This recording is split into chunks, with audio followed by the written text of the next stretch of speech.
Hello everyone. Today I want to talk about the history of public speaking, talk about it in its importance for Western civilization, and talk about some concepts that I think will enhance your learning as we talk about public speaking throughout the semester.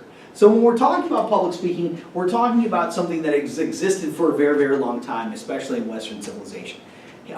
Public speaking goes back really historically, back 2,500 years, back to the ancient Greeks. That's really kind of where we start our journey when we're talking about public speaking. And one of the things that you have to think about is you have to think about ancient Greek civilization and the way it was constructed. Ancient Greek civilization is constructed around a series of what are called polises, or city-states.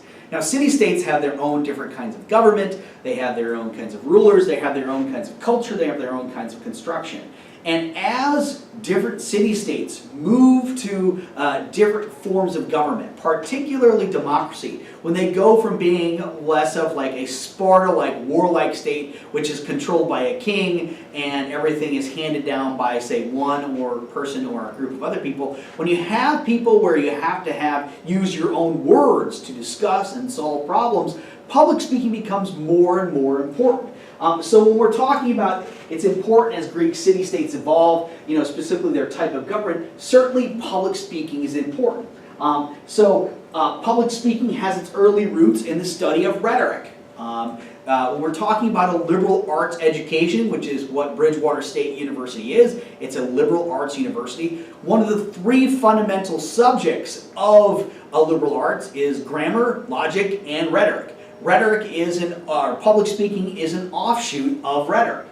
Some of the more important and early teachers of rhetoric are really kind of the progenitors. These are the individuals that start to kind of set up the rules and the regulations for what public speaking is all about. So for example, I have up here the sophist. And by the way, sophist means teacher.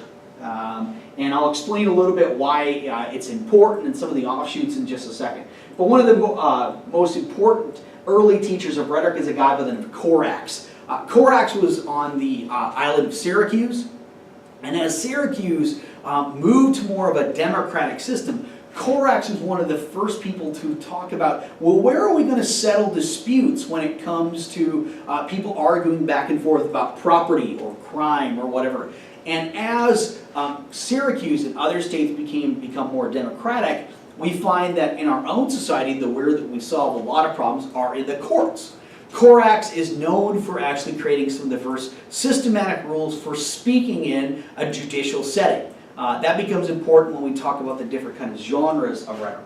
Protagoras is important because he's one of the sophists who argues that in order to be a truly good speaker, you have to understand both sides of an argument. And I certainly think that's true. That in order to truly empathize with another person, you have to put yourself in their shoes. And when you think about when you're arguing with someone, we often don't actually hear what that person is saying, because if they come up with a position that's against us, we're not actually putting ourselves in the mind's eye of their position, but we're actually trying to come up with a counter-argument to buttress our own position. So understanding both sides of the argument is extremely important.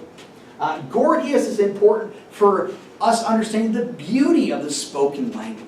If you've ever listened to eloquent speeches like by Barack Obama or Ronald Reagan or Martin Luther King Jr. or any of the great 20th or 21st century orators, there's something beauty in the language they use to convey a message. John Kennedy's famous phrase, "Ask not what you can do for your country, or ask not what your country can do for you, but what you can do for your country." Those words resonate and still capture and take hold for millions of people across the world and in the United States itself. Language is beautiful. The spoken language is beautiful, and Gorgias certainly emphasizes the beauty of the spoken language.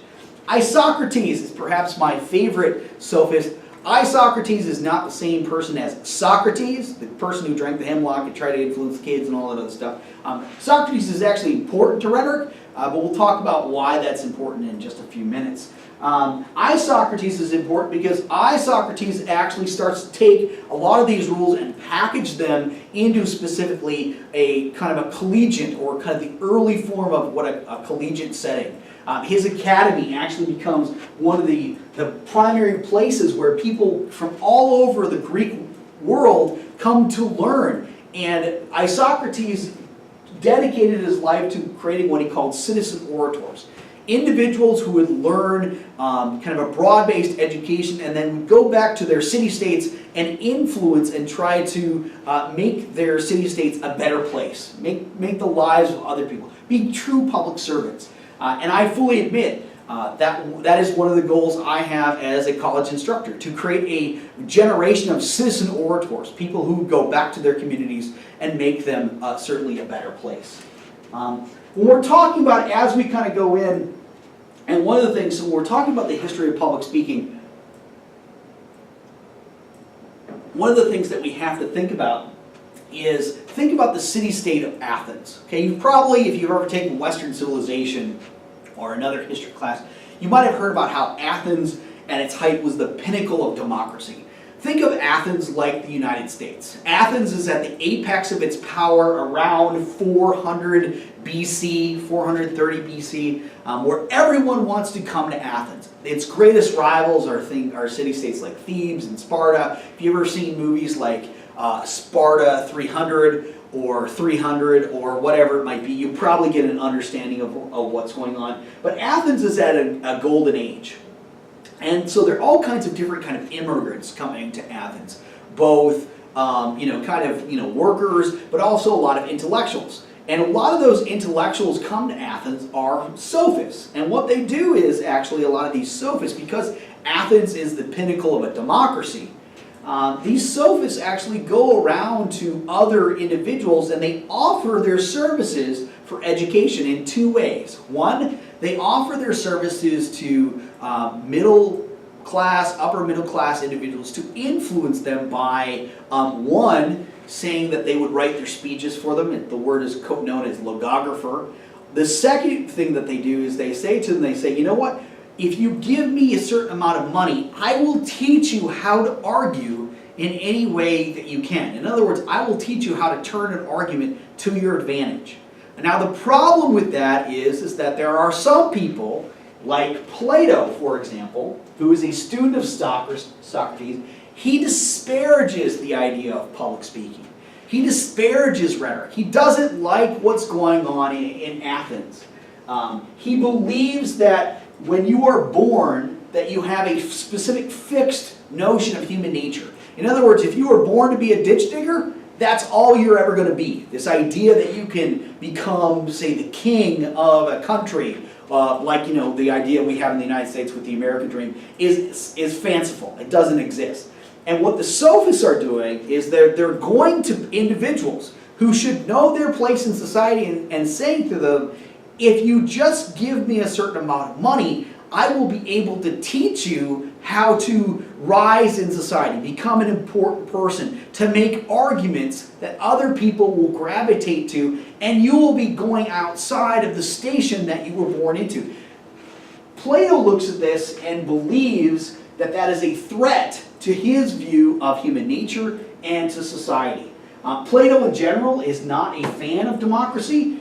In one of his dialogues, if you've ever read any of a Platonic dialogue, he's known for a number of them.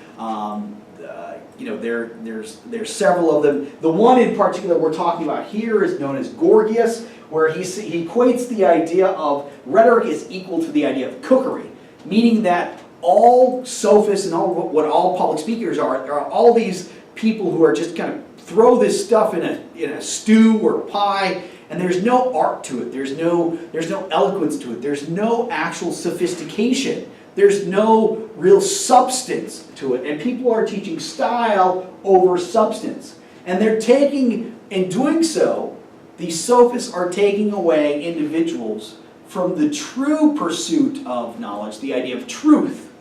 And for Plato, truth can only be known by a certain number of people. Again, and the way that you find that, you have to kind of go into Plato's philosophy. If you're interested, I would encourage you to read The Republic, which really sets out a lot of Plato's thinking about this idea. But the way that this happens is that it happens through education, and it's only when you get into later stages in life where people will know whether or not you become a philosopher king, or where you'll have the knowledge to understand the truth. And for Plato, truth is the equivalent of understanding the gods. having that kind of knowledge and so forth. And so Plato argues that sophists are essentially arguing that anybody can become this philosopher king, anybody can acquire knowledge, anybody can seek the idea of truth, and he views this as a threat and disparages rhetoric at every single turn that he can. However, our superhero in this story, think of Aristotle as Superman or Batman or whatever Marvel superhero you'd like to use. Aristotle is a student of Plato and respects him quite a bit, but he has different viewpoints on human nature. He has a different idea about the idea of truth and what human nature truly is. And he certainly has a different idea of what rhetoric is. Now, according to Aristotle, Aristotle believes that rhetoric can have utility, particularly in a democratic society. Remember, Plato doesn't like democracy. He would actually rather have an enlightened monarchy that is ruled by one or a few people who kind of sit down and think about problems of the world, hand down their rulings, and it's carried out by a specific larger bureaucratic class. Aristotle says that's great in theory, but it doesn't work in Athens. We are going to have a democracy. And because we're going to have a democracy, we're going to have to argue back and forth. And the idea that Aristotle has is if you can teach people to use rhetoric in an ethical way, to teach them to not only have style and substance, to teach them not to fearmonger. A lot of people think that Donald Trump, Bernie Sanders, Hillary Clinton, Ted Cruz, a lot of our modern presidential candidates engage in this fear-mongering, appealing to people's very base emotions to get elected or to get their point across.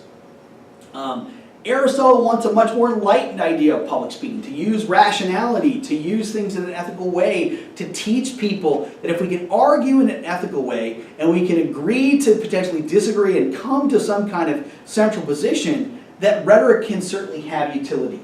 And so what Aristotle does, he starts to synthesize a lot of the ideas that are swirling around about rhetoric, the structure of speeches, the different kinds of evidence that you use. And he creates a system that gets later published in a series of lecture notes by his students that we know today as On Rhetoric. On Rhetoric is still one of the most important books in public speaking and rhetoric. I reference it every semester in some way, shape, or form from my own research or for this class. I actually know people who actually use the book of On Rhetoric for public speaking. But it's certainly one of the most important books, and Aristotle is one of the most important figures in the history of rhetoric. And Aristotle essentially saves the study of public speaking and its importance for a democratic society. And in talking about rhetoric, a lot of the things that we still use today really come from his teachings. Aristotle defines rhetoric as finding all of the available means of persuasion in a given situation.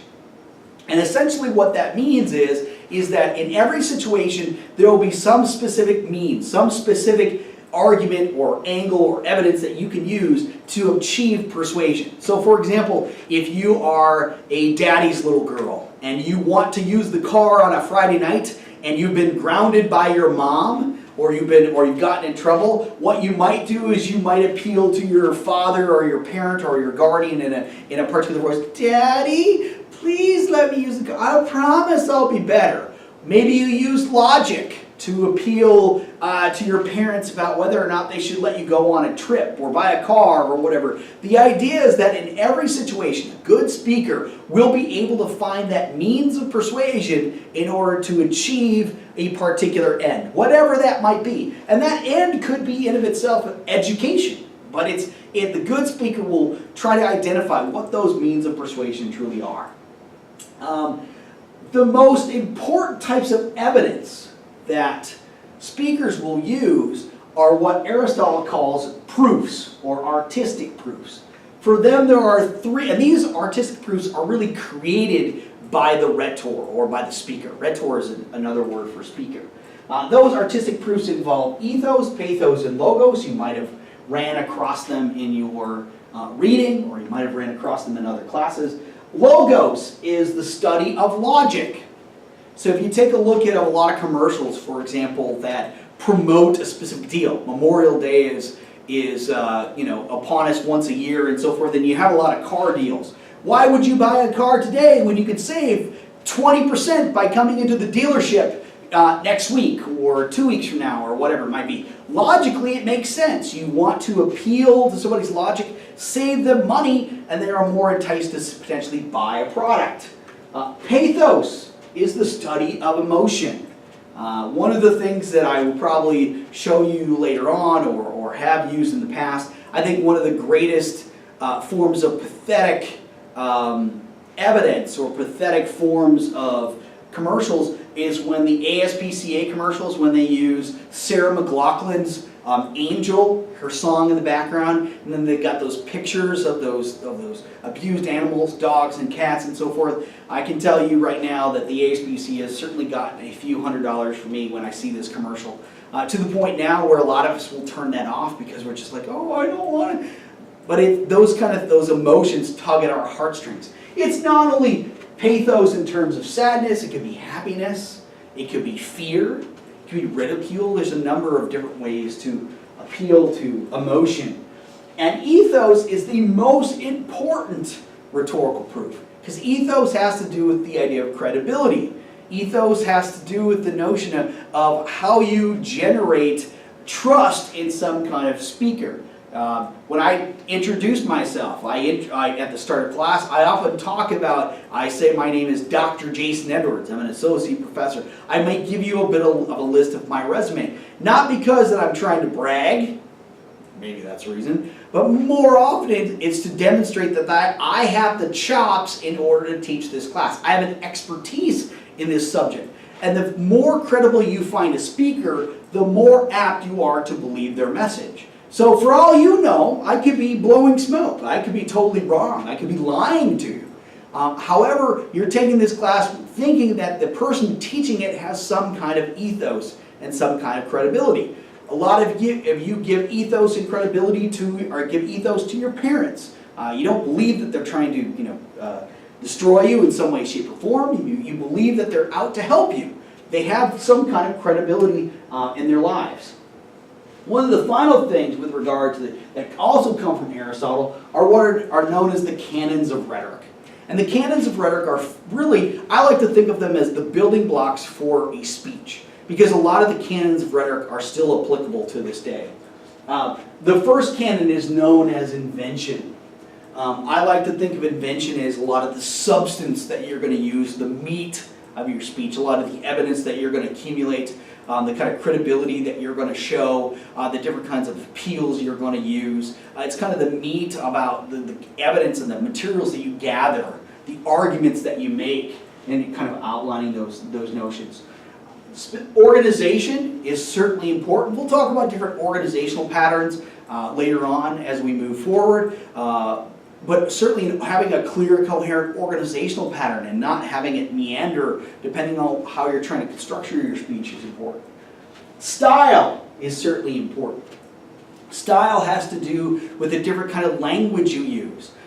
Different environments require different types of language. So think about that, if you're in a more formal environment, you might have someone who speaks in much kind of more grandiose tones. So if I was speaking before a graduation and speaking before thousands of people, I certainly probably wouldn't swear, or I wouldn't, I wouldn't say, "Well, I'm going to have a good time tonight. It's going to be awesome." I'd probably try to use a little bit more formal kinds of language. Whereas if I'm talking with my friends, I might joke and so forth in a different kind of manner.